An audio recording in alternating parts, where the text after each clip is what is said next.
انگلستان میں حال ہی میں بھیک مانگنا منع کیا گیا ہے، غیر قانونی قرار دیا گیا ہے، تو حضور اس کے بارے میں کیا سوچتے ہیں، کیا خیال ہے؟ بھیک مانگنا غیر قانونی بھی ہو تو بکاری مانگتے رہیں گے، کوئی ان کو روک نہیں سکتا، وہ بغیر مانگے بھی بیٹھ جاتے ہیں اپنا کشکول لے کر اور خیرات ڈالنے والے ڈالتے ہی رہتے ہیں۔ ایک کمپنی میں ساؤنڈ سسٹم کے اوپر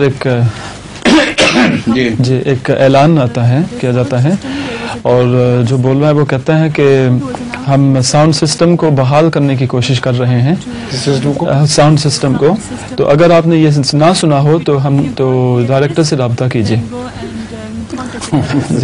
جی حضور پانی ہو جائے گا خود بخود۔ اچھا